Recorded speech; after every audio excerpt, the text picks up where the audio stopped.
morning, fellas. Good morning. Yeah, it's good to see everybody this morning. And we are still in the Gospel of John. Boy, really enjoying this section, this interaction with Jesus and this woman by the well. And this morning, we're going to spend most of the time, the bulk of the time, in discussion around the tables. So I'll just go ahead and read this. This is the section we're talking about. Jesus said to her, "Woman, believe me, an hour is coming when neither in this mountain," that would be this mountain, Mount Gerizim, "nor in Jerusalem." There is the controversy of the core of this relationship. The Samaritans and the Jews had controversy over the proper place of worship, the geographical coordinates of where you go to worship God. And the Samaritans said Mount Gerizim, the Jews say Jerusalem. You, Samaritans, worship what you do not know. We worship what we know, for salvation is from the Jews. She would not have, that would not have been offensive, in my opinion, because the whole historical context through Abraham and Isaac and the promise through them, that's what Jesus is framing here. In verse 23, but, contrast, right there, that word, but, an hour is coming, and he qualifies, and now is. That hour has now come into the present. We talked about that last week. When the true worshipers will worship the Father, in this really interesting phrase, in spirit and truth. For such people, the Father seeks to be his worshiper. Man, what a statement there.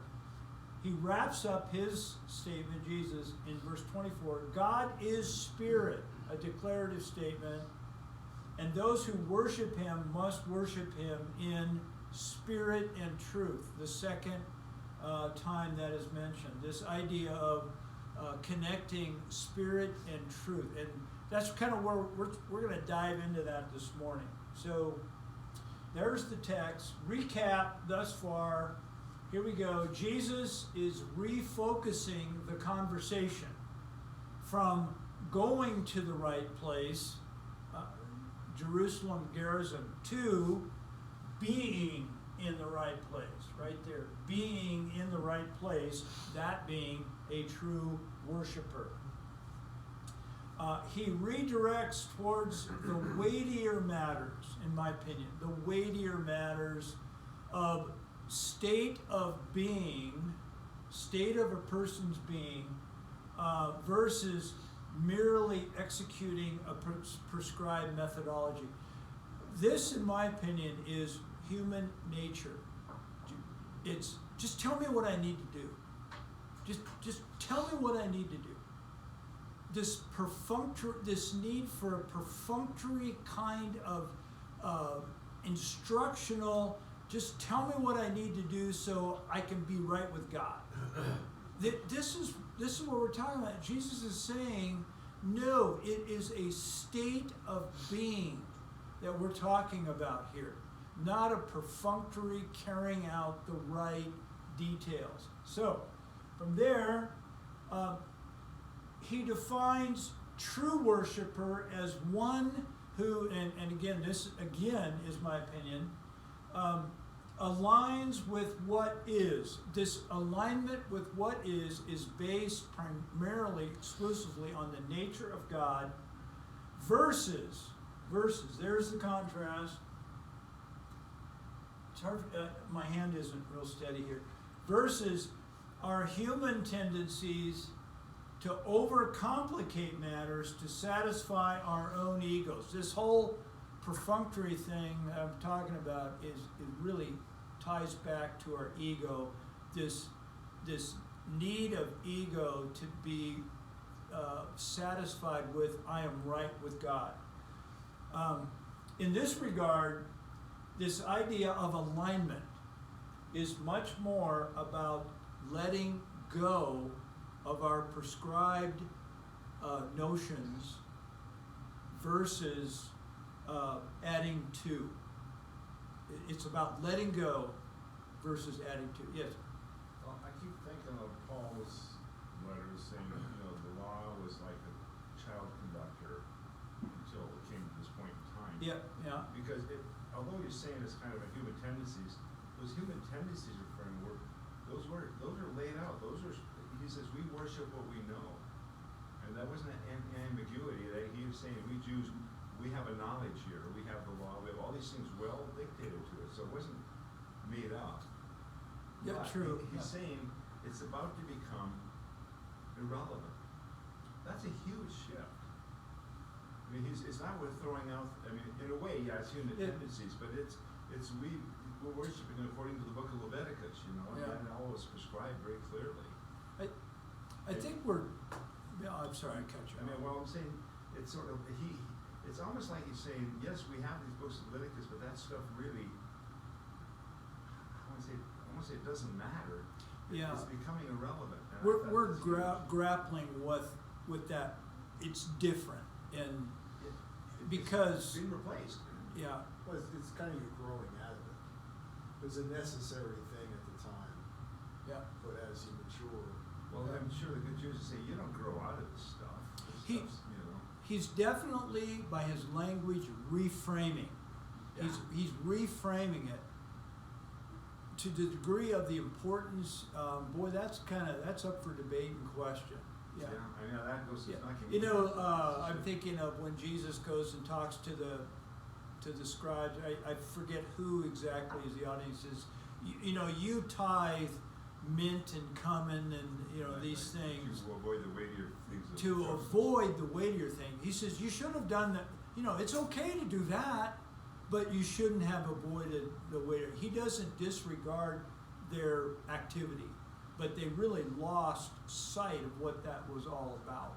He still has this "but I say" verses too. True. Yeah. Well, we're all grappling with that. Yeah. So then. Number 3, he further states that God as Father, he's identifying Almighty God as Father here, and that, in my mind, that's for a purpose. And that this Father is seeking the true worshiper. So we have the worshiper on one hand, we have the Father seeking such worshiper. So that's where we've been here in the last couple weeks. Thus,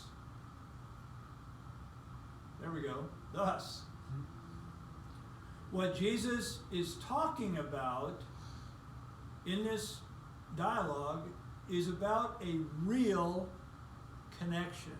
And that's the word I'd like us to dwell on today.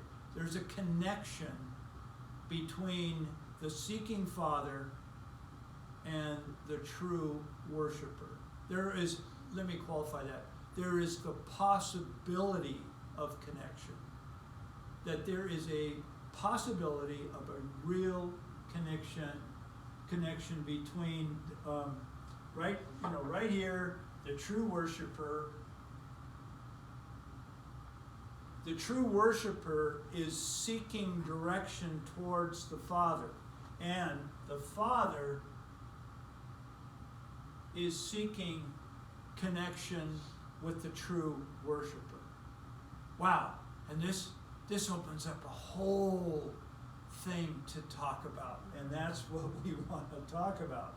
So, what I have done is I've created a handout for today, and this is just a print of the slide. I've got a misspelled word on here, but that's minor. True worshiper, got 2 P's in there. There really should be 1. In John 4:21 through 24, we've seen God described as a seeking Father, and also teaching regarding what it means to be a true worshiper. True worshiper, spirit and truth. Common to both of these terms is this idea of connection. So, at our table time, and we're going to use the remainder of the time, in the diagram below on your sheet,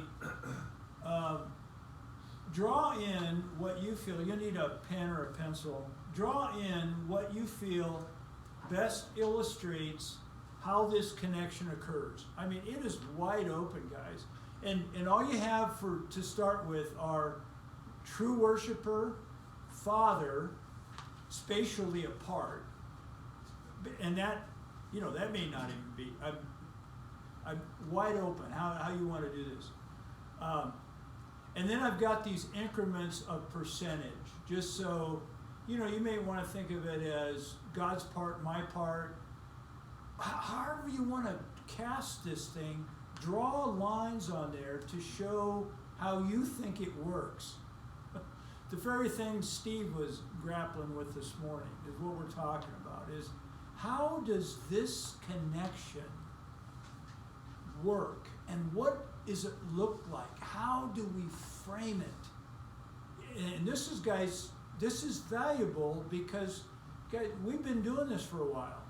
And I'm really excited to hear about your perception of what this, and I'm cautious, and I'm not cautiously, I'm not using the term relationship for a reason, because I know we all believe in that this connection is a relationship, but let's just put that aside for a minute and let's talk about the idea of connection and what this connection looks like. I'll get it in a minute, Dave. Describe this connection to your group, and how do you personally, is what I'm getting at. How do you personally become aware that this connection that Jesus is talking about is happening? Dave, you got a comment? Well, I had to chuckle a little earlier when you were making the point. All of us at some point or other in this stage, just tell me what I got to do. Just tell me what I got to do. Yeah. And that's our problem, is we ask that question, just tell me what I got to do. And then the Father says, you need to do this. And you say, oh, well, gee, I got to do that? So, the old trite phrase is, be careful what you ask for. Yeah. Be careful, yeah. That's very true. Sell what you have, big before, and follow me. Well, thanks. So I'm gonna. That's my second choice. Who's the second choice? I'm gonna shut this. I'm gonna shut this off now, and enjoy your time, and we'll come back for a recap at the end.